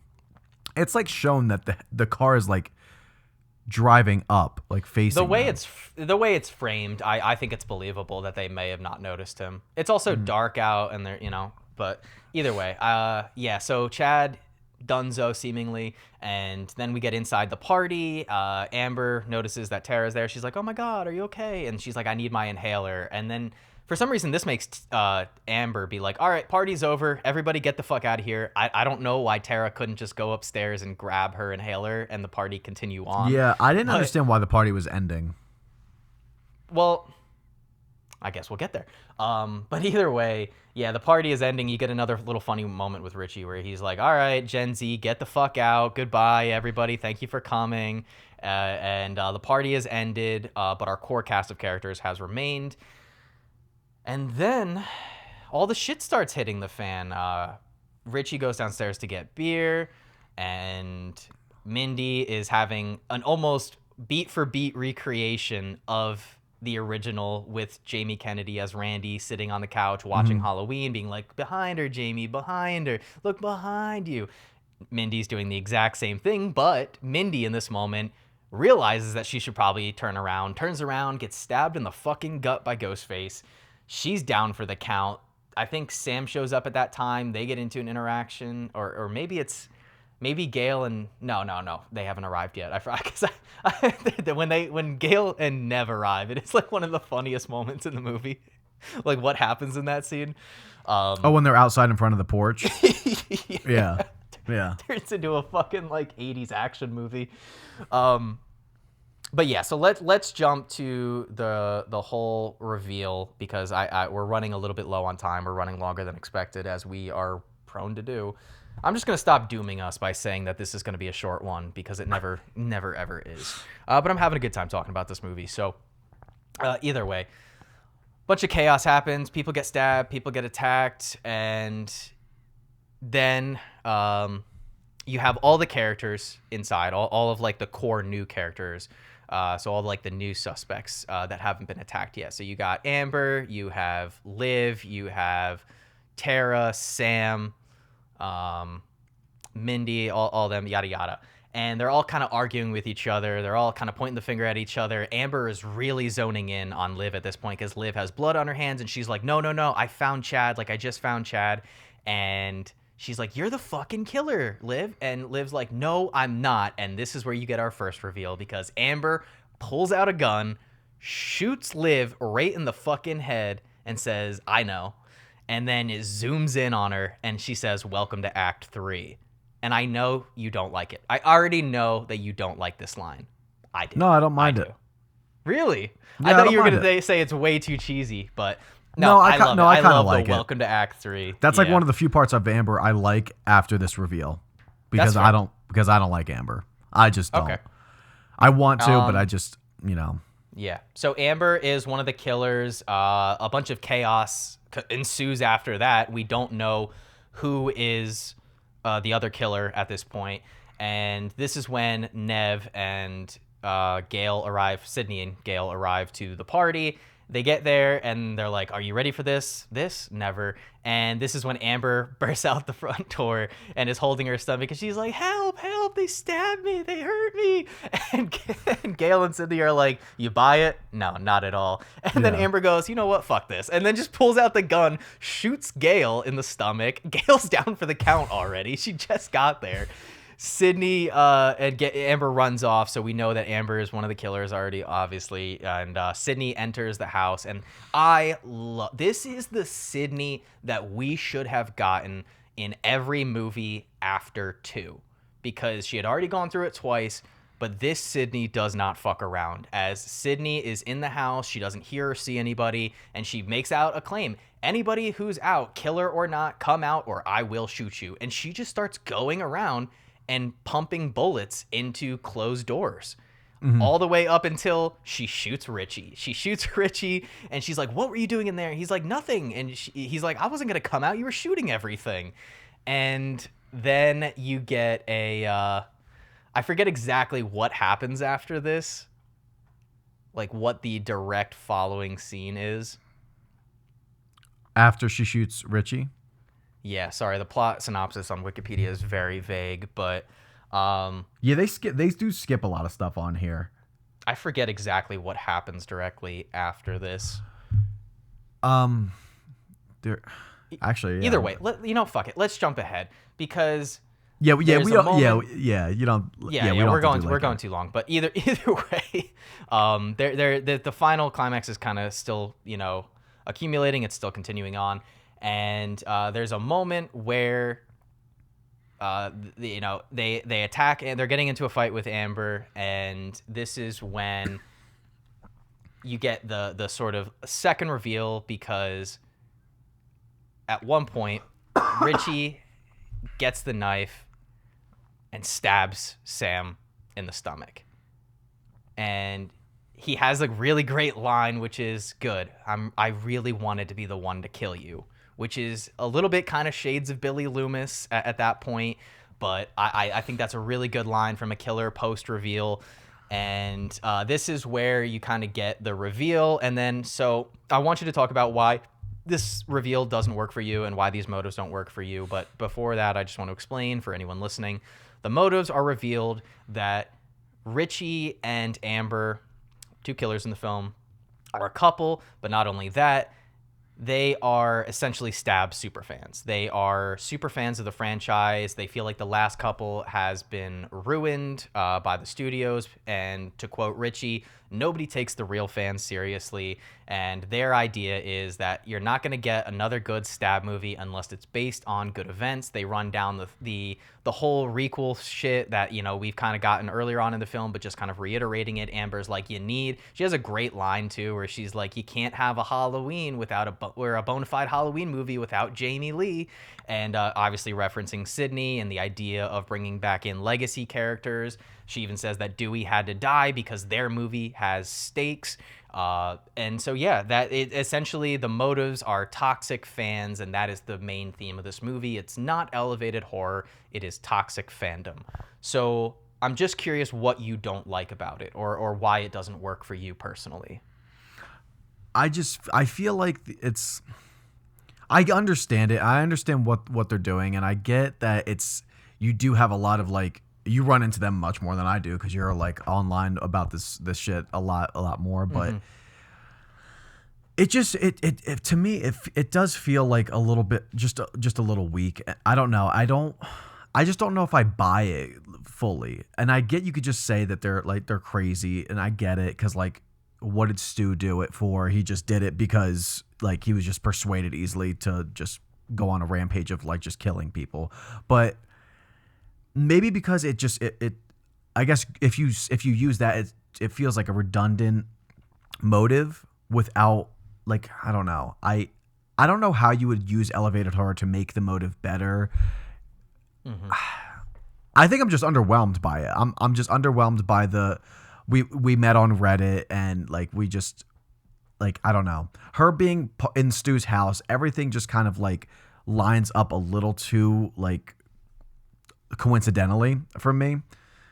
I don't know. I just don't buy it, I guess. It just feels underwhelming for me. But I understand it. I understand what they're saying, but yeah, I don't know. I don't know if I would have liked it better if it was just people that were just tired of this new fad of elevated horror and they appreciate the traditional horror like slashers. I don't know if I would have liked that better, or like how you would tie that in more. I think that's what they do though. They mention how Stab 8 in the series tries to go for like something that's not what the franchise is. And I don't know if I just don't care for them its roots. After this point. I really don't care for Amber. So I don't know if it's that maybe just not really care for the reveal.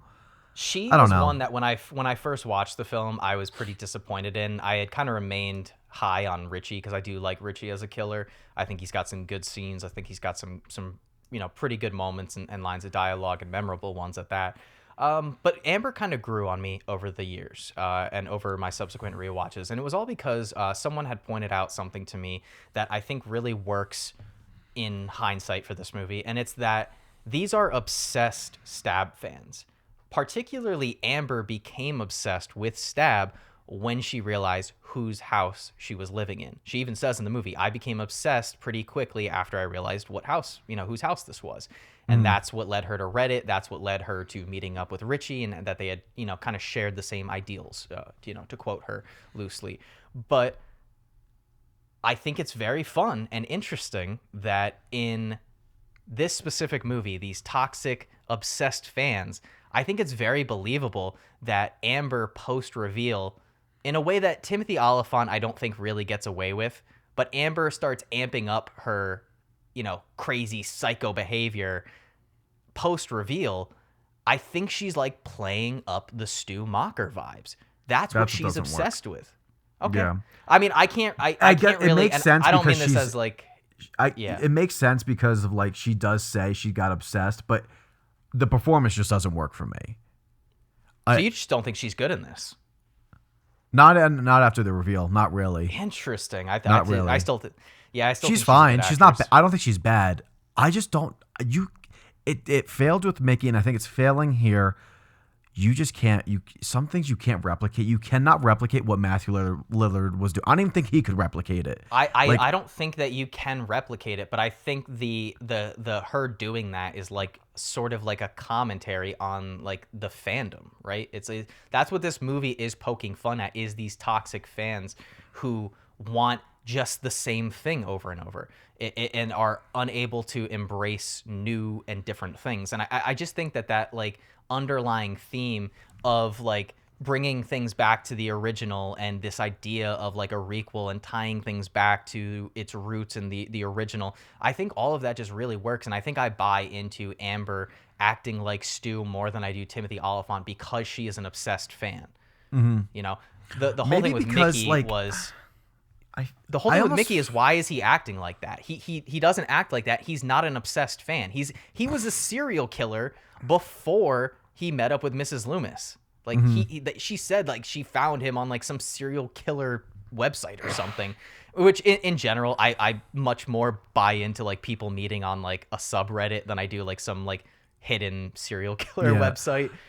So maybe it works for me. Maybe Scream 3 and 4, they almost do a similar thing. I think it's just maybe that's what feels repetitive. Is like I don't think it's like, the same at all. You don't think it's so Roman's making his own movie. Yes, he definitely has his motives, but he says I still got to make my movie. They're doing this stuff to make their own. 4. No, 3 and 4. So 3 with Roman, he's like talking about making his movie, pretty much like.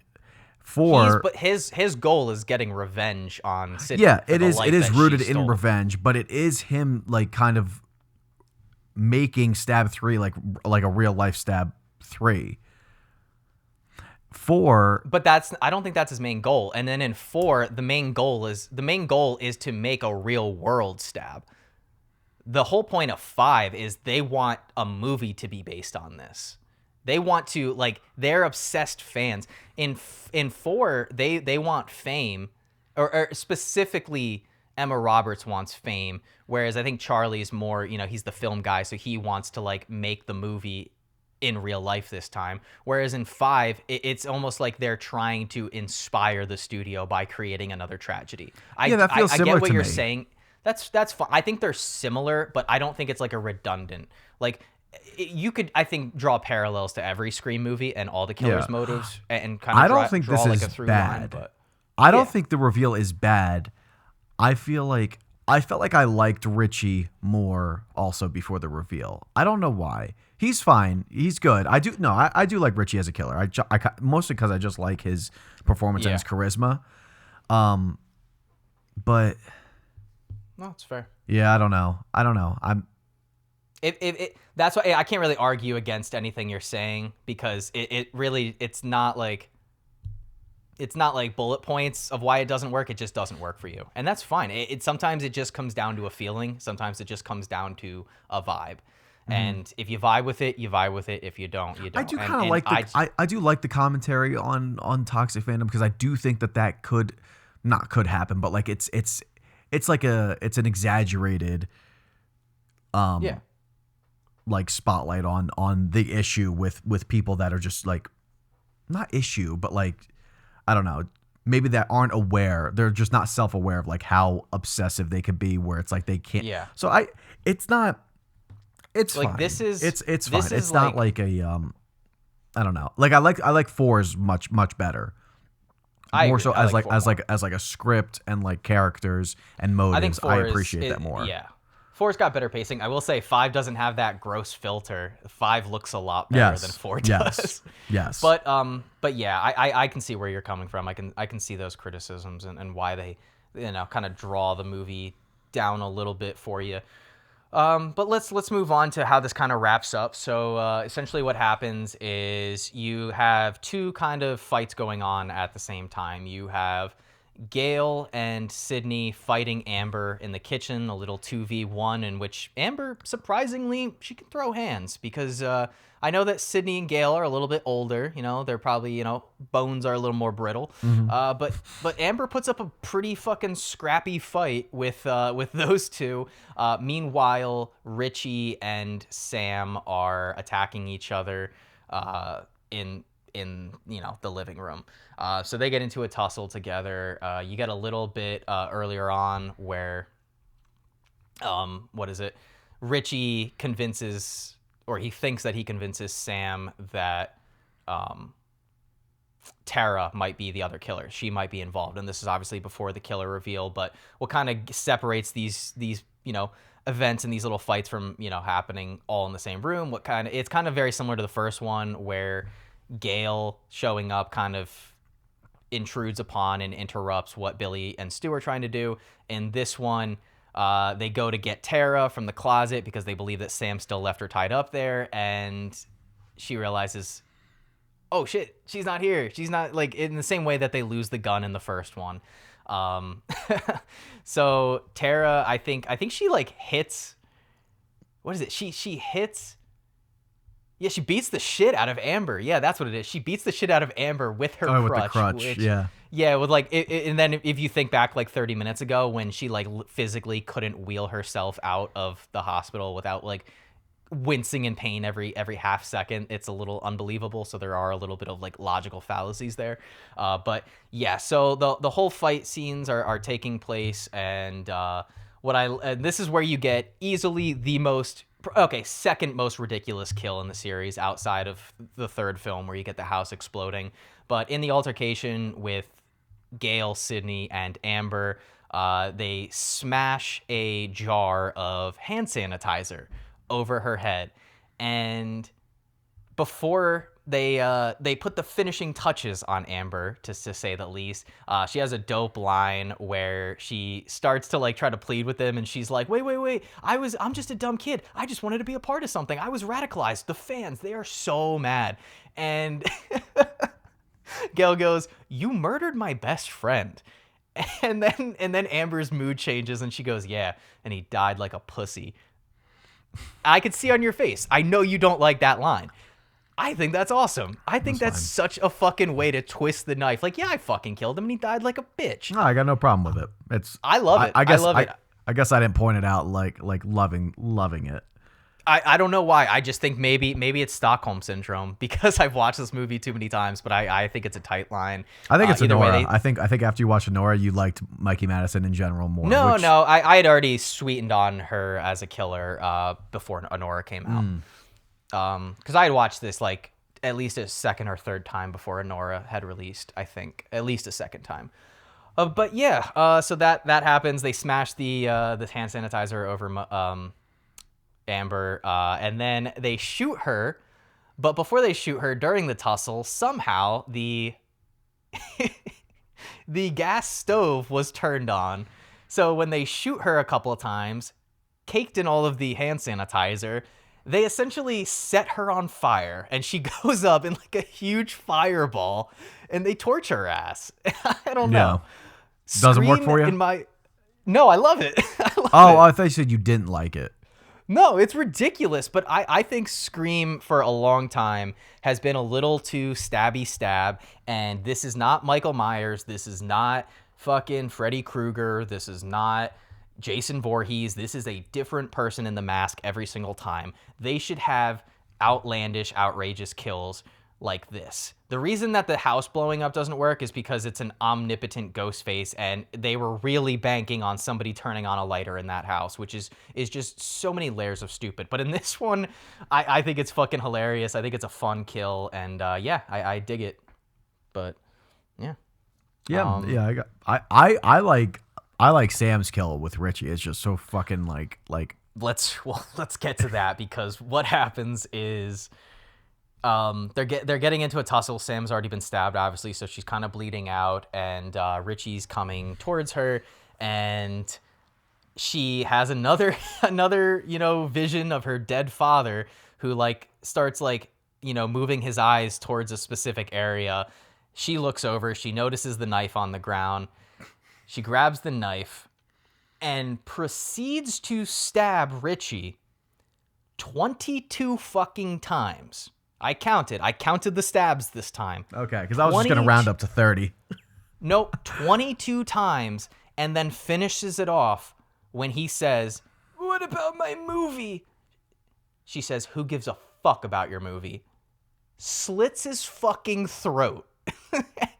Very slowly. They love these like slow Oh. like slices, which I really like. Dude, the effects are amazing. Like, afterwards, Sam is just caked in fucking blood. She looks like, she just got out of the elevator from The Shining. She is covered in blood. She has this, like, look on her face for all it's worth, for all of her poor line deliveries in this movie. I think she does a really solid job in this scene of looking genuinely psychotic. And yes, Richie deserved it, but you can tell in her face that she liked it. She liked killing Richie, and it set off something in her. But either way, I love too, right after she's done slicing his throat, Gail and Sid walk out of the kitchen, and they're like, "Oh, okay, all right then." And I think it's Sydney who says, like, "Be careful, they always come back." To which Sam takes the gun and then shoots Richie like another 4 fucking times. But not before Amber, a burnt to a crisp Amber, which if you've seen Once Upon a Time in Hollywood, which Mikey Madison is also in, very, very similar scene with her. But she pops out, but not before Jenna Ortega shoots her in the head. Both killers are officially dead. Cut to Jenna Ortega saying, "I still prefer the Babadook." Now, let me ask you real quick. Do you say Babadook or Babadook? I definitely don't say Baba. I say Babadook. Okay, I say Baba, because in the movie he goes, Babadook, Dook, Dook. Yeah. I think I almost say, like, I don't even think I say Duke. I say, like, Babadook. Yeah. Because I think when he's reading it, like, it kind of rhymes with look. Yeah. If it's in a look, if it's in a book, it's Yeah. a Babadook. I hate how she says Babadook I still in this prefer movie. the Oh Babadook. my god. Either way, yep, that is how it ends. All is well that ends well, and this is what I was kind of talking about in, I think, Scream 2 or 3, but you get a very similar shot to the original Scream, zooming out of Stu Macher's house. But in this one, you don't get the Hollywood, not Hollywood, but you don't get like the California mountains in the back. It's not there in this one. They shot it in a different location. Yeah. Yeah. Well, wasn't it? It was a set, wasn't it? It wasn't location, was it? Oh, maybe a set, but I think it was a set. Yeah, if you line up the shots in Scream 1, the final shots of 1 and 5, it's the same house, or it looks the same, but yeah. Different background. I kind of miss those California mountains in the background. Oh, I do too. But not before you get a line, between Sydney and Sam, where Sam is like, "Well, am I gonna be okay?" And Nev, in a very like convincing but matter-of-fact way, says, "Eventually." And that's kind of the bookend of this, and kind of how the film ends. So yeah, guys, we are done with Scream 5. Is there anything I missed out on, or any scenes that you wanted to highlight that I forgot to talk about or mention? Oh, who were your guesses? I called Richie from the second I saw the cast announcement. Yeah, I feel like everyone was kind of like thinking Richie was going to be like a descendant of Stu. That was my theory. Yeah, That was my theory. I was like, he is the right height. He's got like, he can play like the goofy character. He's fresh off of The Boys, which is like a very famous show. Like, it would make so much perfect sense. Mikey Madison, I didn't really clue in on, but in hindsight, it's because there's a really weird moment. It's almost like a Stu and Billy moment when Amber and Richie are first introduced to each other in the hospital scene. They have like a weird exchange, like they look at each other kind of funny. But yeah, who did you think? Did you think anyone other than Richie, or Richie? And I think I was kind of thinking Mindy. Okay. Because I don't think we got the Oh no, we did with Charlie. I was gonna say like the film buff, like the direct film buff giving the rules, but yeah, Charlie. But yeah, I think I was thinking Mindy for a while. Mindy's a good guess. She's a popular actress. She's on the show Yellow Jackets. She was also in the show The Leftovers, which, side note, The Leftovers is one of my personal favorite shows of all time. I gotta watch it still. Jake's been telling me to watch it for years. It's 27 episodes, 3 seasons, very easy to get through. Some of the best acting and writing I've seen in any television show, so definitely check out The Leftovers. But yeah, what do you say we get on to scores and then our question, and we'll do our little plugs, and we'll get on out of here. Yep. All right. Well, I'll kick us off because I think you did the last episode. You rated first. So I am going to give Scream 5 cream, Screfivum, or Scream 2022. I am going to give it a clean 6.5 out of 10. I like it more than I like the second film. I like it significantly more than I like Scream 3, and I don't like it as much as I like 4, and obviously nothing compares to the original for me. Cool. I am giving 5 cream a 5.8 out of 10. I think That there's seems a little low. I don't. I could maybe get it to 6, but there's a lot of things that we didn't really talk that much about how much the Billy stuff really bothers me. I think that really, and it's so like apparent throughout. Like, I mean, first, oh my God, I don't want to like go into too much, but like I hate when he looks at the knife and she looks at it. I hate that so much. I hate that she has these visions. She's never met him. There's no like. I don't know. I mean, I guess there's pictures of him, so like you can like envision him, but like, I don't know. You also get like a digitally de-aged Skeeter. Like, it's bad. I think I wish we got more Sydney. You might as well not have her in it almost because like she just feels so. You get like a lot of Dewey, which is good, but then you do that. I think the core characters are thrown to the side a little too much without a very strong cast. I wish I liked the cast more. I liked it. I can't get it that close to Scream 4 even because I did put that one above 2. I like 2 more than this. You'll take 2 over 5. Oh yeah. Interesting. Oh, yeah. Okay. Yeah. Interesting. Yeah, because there's just more. There's more things I don't. There's nothing like. There's not as many. There's a couple bad things. There's nothing I love that much that carry the movie for me. I like a lot of things about Scream 5. I think there's enough like freshness brought into it with also kind of like tailoring it back to the first one, kind of like building off of the theme of requels and stuff like that. I think they do a good job, but it's above average. It's almost like solid with a 6 out of 10, but some things really bother me in this, and I don't care for half of the killers in this. I think the original cast I think it hurts the movie a lot. Gail's almost like a non-factor, but it feels like she should have like a better part in this. She has a good scene with Dewey, but that feels like it's about it. Sydney comes in so late. I don't know. There's just a lot of things I don't care for. Quick question. Yeah. I know this isn't going to change your opinion or your score.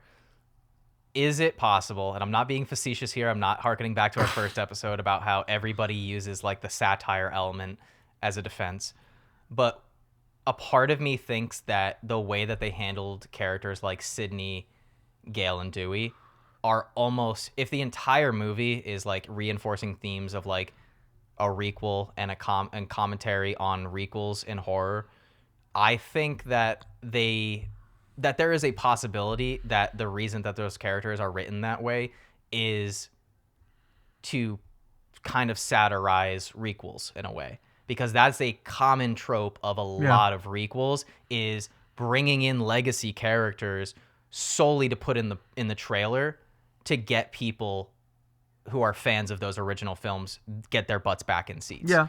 So I think that's very possible. I think that's very possible. For me, I think just doing things that follow a theme like too much, I don't see it as like a strength. I just see it as like I get it, but it doesn't work for me because I'm still losing out.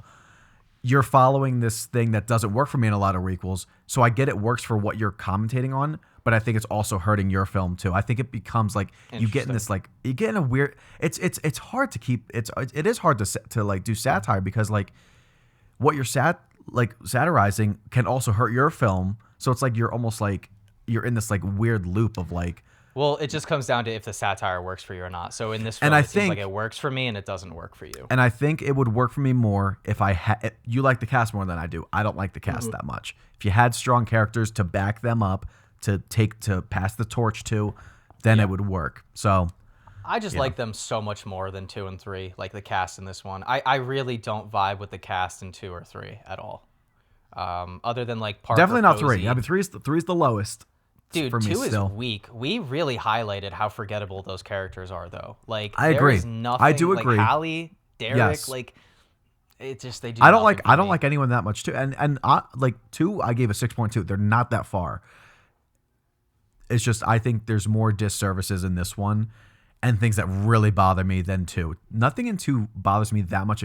I don't like the reveal. I don't like Mickey or Mrs. Loomis that much, but Yeah, I'm more fair. like, yeah, I don't know.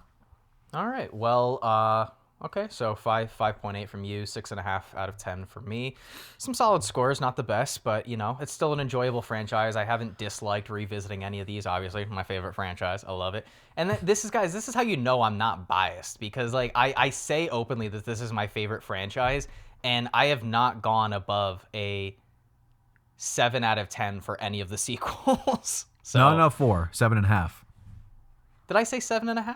Oh yeah. Because I remember when you were saying it, I thought you were going to say 7, because I gave it a 6.5, and when you were saying 7, I was like shocked, because I was I like, gave is it a he? clean 7. All right, interesting. Yeah. Either way, all right. we can Josh, lower do you it. have a- We can do you have lower a- it for no, you. it's okay. I like it as a 7.5. Do you have a question for us to answer, and then we can? I get on think outta here? so. I don't know how good the question is. right. Are we doing timer, or are we doing like I answer the question also after you? Yeah. I'll answer, and then you can answer Okay. after. What's your question? What is the most overrated character in the Lord of the Rings trilogy? Legolas? All right. We got the same one. We got the same one. And it is not because Legolas isn't cool. He is very cool. He Yes. does a lot of very badass things.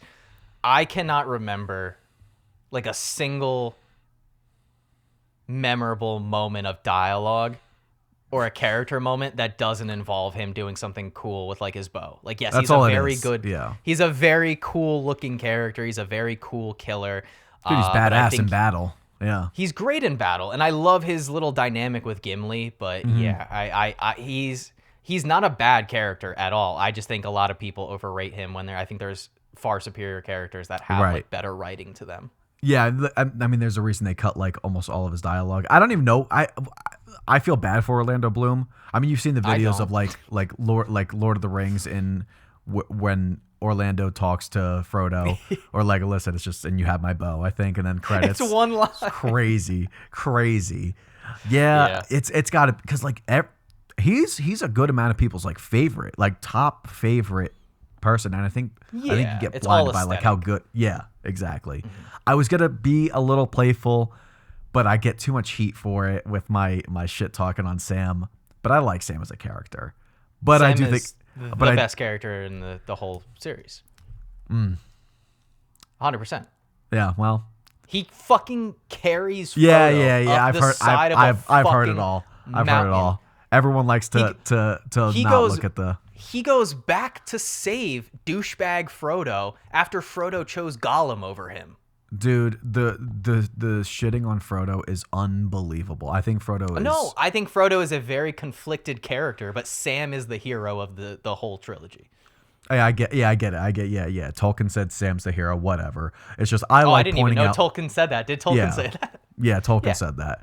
And it I love pisses me Sam. off because I hate giving that title to Sam when everybody is part of that journey, and everybody, like Aragorn. I'm sorry, how is Aragorn not like a hero here? He, like, without him you don't live in the first one. No. You do not live. Oh, it bothers Well, me so much. Yeah, I You guess. and I are going to have a nice conversation about this, because I have watched these movies so many times with that mindset of like, let me point out where Sam is not perfect. That's my problem. Is Nobody's I think- saying he's perfect. No. The people I've talked to, and this is the toxic fandom we're talking about, is Yeah. it's just unreasonable. Yeah, the difference elevation. is they're not toxic though, because Lord of the Rings fans have never bullied actors or actresses off of social media and given them death threats in the way that like Star Wars fans have. Fucking psychopaths. But yeah, Either so way, Jake and I let's, will have a nice conversation about this at some point. Sweet.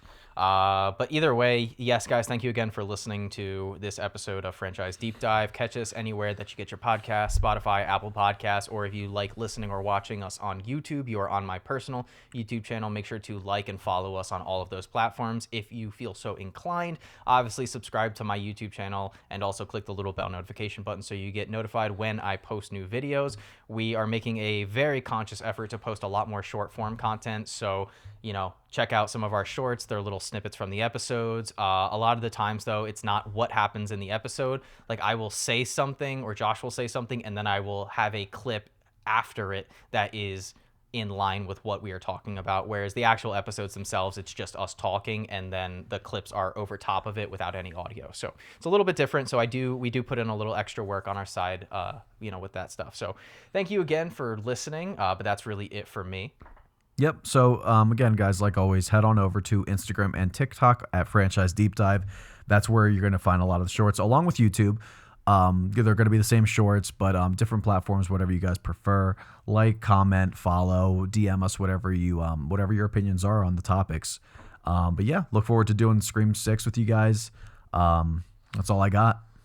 Hell yeah. One more movie before we hit Scream 7. Very excited, guys, to talk about Scream 6. Not to lend my hand a little early, but I really like 6. So I'm very excited to talk about 6 and all of that good stuff in the next episode of Franchise Deep Dive, episode 44, I believe. So we are carefully approaching episode 50 in the coming weeks. So thank you again for listening one last time from the guys over at Franchise Deep Dive.